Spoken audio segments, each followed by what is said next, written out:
안녕하세요. 허리필수 말씀 충전 하필 큐티 조종환입니다. 오늘 함께 나눌 하나님 말씀은 마태복음 16장 1절에서 20절까지 말씀입니다. 바리새파 사람들과 사두개파 사람들이 와서 예수를 시험하느라고 하늘로부터 내리는 표징을 자기들에게 보여달라고 요청한다라고 이렇게 이야기가 시작되고 있습니다. 여기서 시험하다라고 하는 단어를 우리가 생각을 하게 됩니다. 이들은 예수님을 죽이기 위한 적대적인 감정을 갖기 시작했기 때문에 이 시험은 더욱 사탄의 시험과 같은 궤도에 올라서 있습니다. 하늘로부터 내리는 표징을 달라고 이야기하는데 당시 사람들의 이해에 따르면 천군 천사를 동원한 군사적 메시아의 표지를 달라고 하는 것일 수 있습니다. 근데 예수님은 그런 군사적 왕적 메시아의 표지를 거부하시는 거죠. 예수님께서는 그들에게 말씀하시기를 저녁 때에는 하늘이 붉은 것을 보니 내일은 날씨가 맑겠구나 하고 하늘이 붉고 흐린 것을 보니 오늘은 날씨가 굳겠구나 한다. 그런데 너희는 하늘의 징조는 분별할 줄 알면서 이 시대의 징조들은 분별하지 못한다라고 지적하고 계십니다. 날씨와 때를 알아차릴 만한 지식이 지금 영적인 세계에서 분명히 보이고 있는데도 불구하고 그것을 무시하고 있는 이들에게 더 이상의 표징은 필요하지 않다라고 하는 거죠. 우리가 이미 이제 12장에서 함께 살펴봤던 것처럼 악하고 음란한 세대가 표징을 요구하지만 이 세대는 요나의 표징밖에는 아무 표징도 받지 못할 것이다.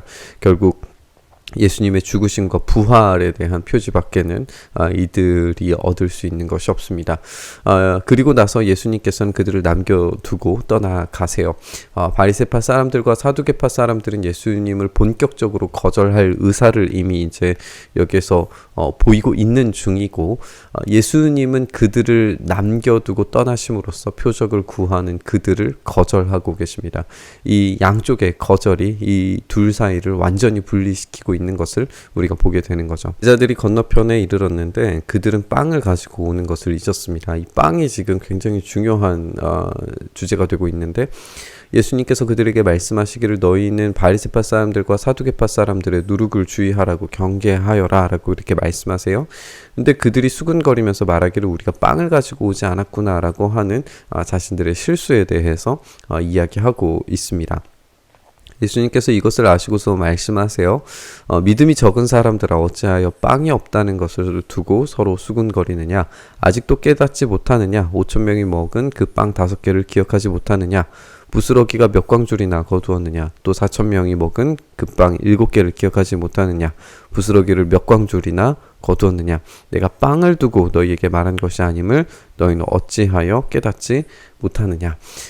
지금 제자들의 관심은 완전히 빵에 몰두되어져 있는데 예수님께서는 이 제자들조차도 지금 일어나고 있는 대립과 참된 가르침이 거절되는 상황, 또 악의 시험이 일어나고 있는 이 바리새인과 사두개인들의 누룩에 관심을 갖기는커녕 빵에 신경이 집중되어 있다는 것에 대해서 호통을 치고 계시는 거예요.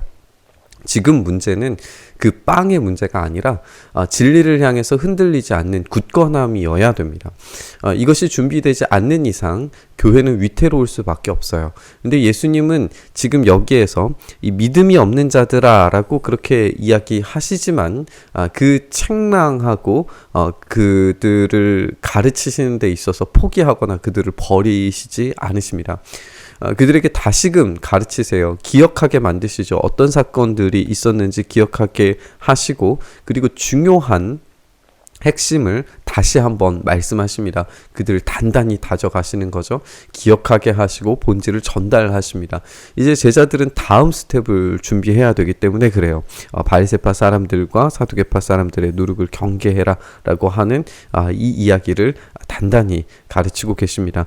이것이 이제 우리가 오늘 읽게 될 아주 중요한 이 고백에서 중요한 받침이 될 겁니다. 그제서야 그들은 빵의 누룩이 아니라 바리새파 사람들과 사두개파 사람들의 가르침을 경계하라고 하시는 말씀인 줄을 깨닫게 됩니다. 예수님께서 빌립보 가이사랴 지방에 이르러서 제자들에게 질문하십니다. 사람들이 인자를 누구라고 하느냐? 이 빌립보 가이사랴 지방이라고 하는 것은 장소적인 측면에서도 오늘의 이야기에서 굉장히 좋은 배경이 될 수 있습니다. 이곳에는 온갖 신들을 예배하는 제사의 터가 지금도 남아 있어요. 이곳의 신들에게 예배하는 동굴은 마치 지옥과 연결되어져 있는 음부의 권세를 떠올리게 만드는 그런 장소로 지금도 성지순례를 가보시면 볼 수 있습니다. 그곳에서 예수님께서는 인자를 누구라고 질문하십니다. 그러자 제자들이 대답하기를 세례자 요한이라고 하는 사람도 있고 엘리야라고 하는 사람도 있고 예레미야나 예언자들 가운데 한 분이라고 하는 사람들도 있습니다. 라고 이렇게 답변을 하죠. 그러자 예수님께서 그들에게 물으세요. 그러면 너희는 나를 누구라고 하느냐? 여기에서 지금 예수님께서 인자를 누구라고 하느냐라고 질문하셨는데 나를 누구라고 하느냐라고 질문이 조금 수정되는 것을 우리가 보게 됩니다. 인자라고 하는 표현을 두고 이제 제자들은 물론 예수님을 떠올리고 있기는 하지만 이 인자라고 하는 이 독특한 표현은 구약의 메시아적 표현이었어요. 다니엘서에서 등장하는 그런 메시아적 표현이었는데 이 메시아적 표현이 지금 예수님께 직접 연결되는 것을 우리가 보게 되는 거죠. 이제 이 나를 누구라고 하느냐라고 하는 이 질문에 대해서 베드로가 이렇게 답변합니다. 살아계신 하나님의 아들 그리스도십니다.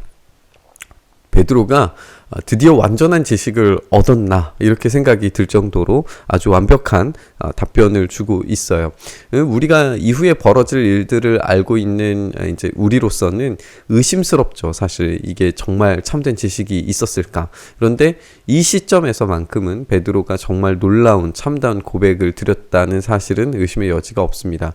그때 이제 예수님께서 그 고백을 사용하시는 거예요. 그에게 말씀하시기를 시몬 바요나 너는 복이 있다. 바요나라고 하는 것은 이제 요나의 아들이라고 하는 뜻인데 어쨌든 바요나 시몬아 너는 복이 있다. 이것을 알려주신 분은 사람이 아니라 하늘에 계신 나의 아버지다. 이 고백이 가능하게 된 것은 아버지께서 알려주셔야 이 고백이 가능하다. 이것을 이제 우리가 잘 생각해야 됩니다. 베드로는 자기의 자의적 고백을 한 것 같지만 그것을 고백할 수 있도록 하신 것은 하나님 아버지입니다. 이십니다. 이 관계성을 우리가 잘 생각해야 우리가 뒷부분에서 오해를 하지 않을 수 있습니다. 어쨌든 나도 너에게 이렇게 말한다. 너는 베드로다. 나는 이 반석 위에다가 내 교회를 세우겠다. 헬라어 그대로를 하면은 페트로스가 이제 베드로이고 반석이 페트라라고 그렇게 되어져 있습니다. 그러니까 이 베드로와 페트로스와 페트라라고 이렇게 되어져 있기 때문에 동일한 의미역을 가지고 있는 두 단어가 이제 사용이 되고 있어요. 이 반석 위에다가 내 교회를 세우겠다라고 했기 때문에 우리가 이제 딱 읽기에 1차적으로 생각하기에 교회를 예수님께서 반석 위에다가 베드로 위에다가 세우겠다라고 하시는 것으로 이해하는 것이 옳아요. 물론 교회의 영원한 반석은 예수님이십니다. 그런데 이 장면에서 나는 교회를 세우겠다. 예수님께서 건축자로 등장하시기 때문에 예수님께서 건축자로 비유되실 때에는 이 교회가 세워지는 이 반석이 베드로가 되는 것이 옳아요. 물론 이제 예수님이 영원한 우리 교회의 반석이시지만 그 비유의 차원이 이제 달라졌다라고 이해하는 것이 이 본문을 이해하는데 헛갈리지 않을 것 같습니다.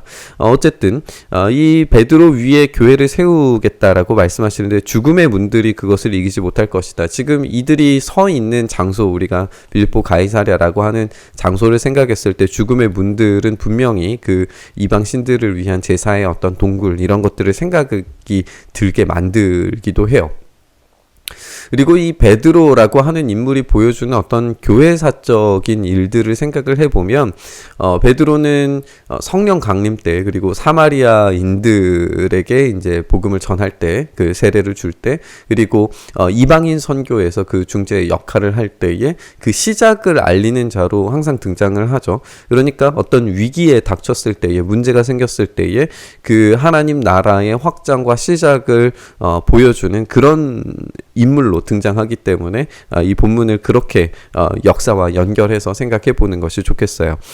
내가 너에게 하늘나라의 열쇠를 주겠다. 내가 무엇이든지 땅에서 매면 하늘에서도 매일 것이고 땅에서 풀면 하늘에서도 풀릴 것이다 라고 이렇게 말씀하세요. 이 열쇠라고 하는 것은 이제 사법적 권한을 이야기하는 것인데, 하늘나라의 열쇠를 얻은 베드로가 하는 모든 결정에 하늘나라는 지지를 보낼 겁니다. 그런데 우리는 천국이 인간 세상에 휘둘린다고 이해할 수도 없고 그런 의미에서 말씀하신 것도 아니라는 걸 알고 있습니다. 베드로가 하나님의 아들 예수 그리스도라고 고백했어도 그것을 알게 하신 분이 하나님 아버지이신 것처럼 교회의 결정은 하나님의 선하신 섭리와 계획 안에서 이루어질 겁니다. 그때 예수께서 제자들에게 엄명하시기를 자기가 그리스도라는 것을 아무에게도 말하지 말라라고 그렇게 이야기를 하십니다. 이렇게 예수님께서 그리스도로 등장하시고 예수님의 역사가 교회가 이 땅 가운데 어떻게 세워질 것인가 하는 장면을 우리가 보게 됩니다. 더욱 우리가 생각해 볼 것은 그들이 음부의 문이 있는 곳 앞에서 이 이야기를 듣고 있는 중이라는 거예요. 교회는 지금 음부의 세력 앞에서 악의 시험과 파괴적인 힘 앞에서 무력하게 보일 수도 있습니다.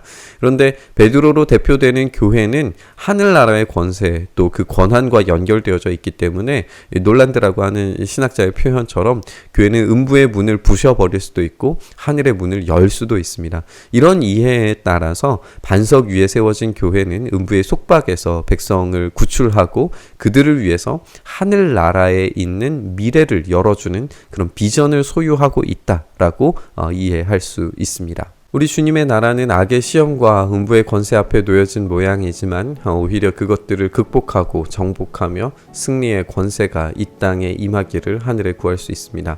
우리의 연약함에도 그 일을 이루어 가시는 주님의 신실하심과 넓고 깊은 은혜를 생각하게 됩니다. 우리의 부족함에도 우리 주님은 이 땅에 그분의 나라를 건설해 나가십니다. 어떤 악의 시험도 권세도 그 나라를 이길 수 없습니다. 오늘 우리에게 닥쳐오는 수많은 시험과 박해에도 마침내 승리케 하시는 은혜를 경험할 수 있기를 소망하면서 우리 묵상의 자리로 나아가시죠. 주님, 그렇습니다. 우리에게 악의 문들이 열려있는 것처럼 보이고 온갖 시험들이 우리에게 닥쳐오고 온갖 잘못된 지식과 오염된 지식들이 우리를 하나님 나라에서 멀게 할 때가 얼마나 많은지 주님, 우리를 불쌍히 여겨 주시옵소서. 믿음 없는 우리를 불쌍히 여겨 주시옵소서. 오직 참된 진리의 주체이신 예수 그리스도 그분의 진리에, 우리 주님의 진리에 우리가 온전히 서게 하시고 우리를 알게 하시고 깨닫게 하시고 단단하게 세워가시는 하나님의 그 참되신 은혜로우신 선택 가운데에서 우리가 놓여지게 하셔서 교회가 우리가 믿음 위에 단단히 세워질 수 있도록 은혜에 더하여 주시옵소서. 그렇게 우리를 붙들어 주시길 간절히 소망하며 우리 주님 예수님 이름으로 기도드리옵나이다. 아멘.